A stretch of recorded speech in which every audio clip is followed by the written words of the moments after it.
Tabunan tayo ng maraming istorya kaya nawawala yung human rights eh. Anyway, So, oo.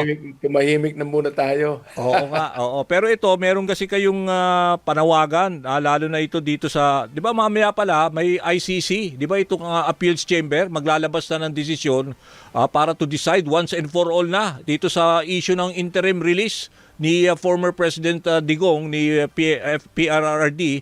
Ano ho ba ang saloobin nyo tungkol dito sa posibleng ilabas ng ICC Appeals Chamber? Well, bilang naniniwala po sa karapatang pantao, kung talaga pong merong talagang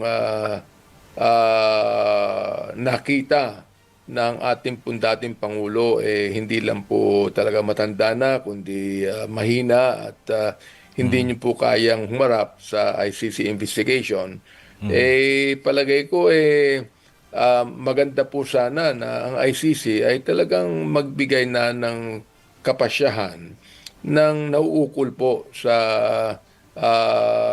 kalusugan ng ating Pangulo. Kung halimbawa yan po interim release upang maging malakas muli ang ating Pangulo natin, bakit po hindi? Naniniwala po tayo that the President can face the allegations against him kung siya po ay malinaw ang kaisipan at malakas. Pero kung mahina po yan at may sakit po yan at talaga namang hindi na po pwedeng humarap pa sa ICC, bigyan po ng pagkakataon na interim release. Palagay ko sa kanya pong kalagayan, hindi naman po siya talaga maaaring makatakas. Okay. So kasi nakausap ko kahapon si ICC to counsel ng 'di ba? Itong si Attorney Cristina Conti. Yes. Mukhang sa December 5, December 12 baka by next year pa yung decision na if he is medically fit to testify si former President Duterte. Pero yung issue kasi mamaya is for on the interim release. So kayo ho ba you believe na dapat hindi napayagan ang interim release sa kanya?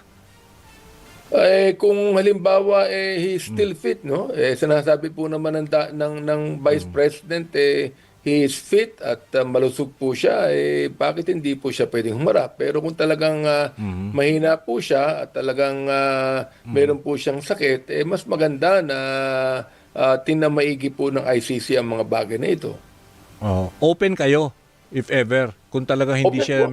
medically fit to Open testify. po ako sapagkat naniniwala po ako na na mas mahalaga yung kalusugan po ng tao, and I think that he could be able to face the allegations against him.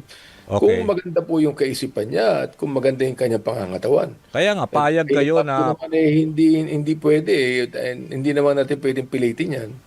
Kaya nga, payag kayo if ever na bigyan siya ng pagkakataon for interim release for humanitarian reason? Yung ba yung...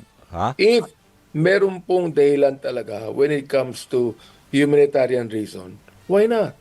Why not? Okay. Bigyan Ano ho? natin In a sapagkat, third country or dito sa Pilipinas?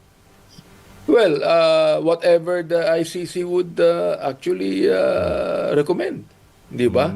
Open Kung kayo. yan sa ibang bansa na magiging maganda ang kalagayan niya and he could be able to have a real good medical examination o sa Pilipinas, whatever it might be, payag po ako dyan as long as our former president is medically fit to face the allegations against him. Okay. Basta whenever the need arises na kailangan siya mag-testify, he should be available. So Yes, okay lang sa yes. kanya, open kayo na bigyan siya ng pansamantalang kalayaan. Okay lang. Yes. Okay. Yes. Kasi medyo nagulat ako sa posisyon nyo ngayon. Dati kasi inaiba pero dahil ngayon nakukonsider nyo yung medical condition. Anyway, Well, kasi may mga pagbabago yan, Danny. I mean, he's not really getting any younger anymore. Now, kung Okay. talagang ini-insist ng mga anak niya na walang problema kay presidente at he is okay and he is medically fit, but hindi, no? Pero Okay. the thing is, kung talagang sinasabi na meron siyang health condition na ganyan, ako naman naniniwala po naman tayo na I don't think of anyone that would be that is not medically fit to be able to face the allegations. Kung yan talaga medically fit yan, he can face all the allegations against him, but not, Okay.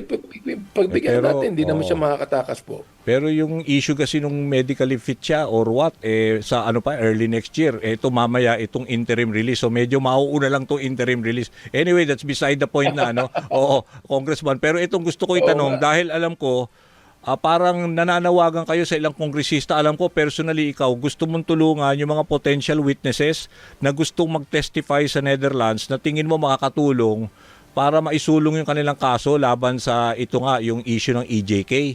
Tama ba?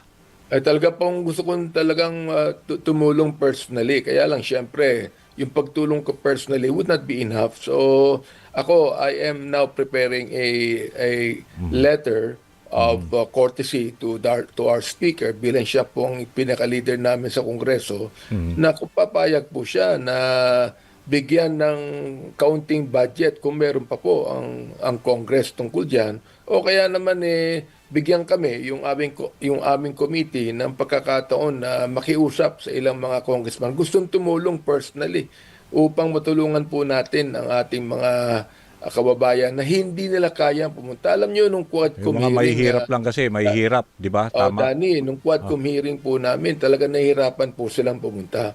Kaya kami po, tumulong po kami. Nagkaroon kami ng konting budget tungkol dyan.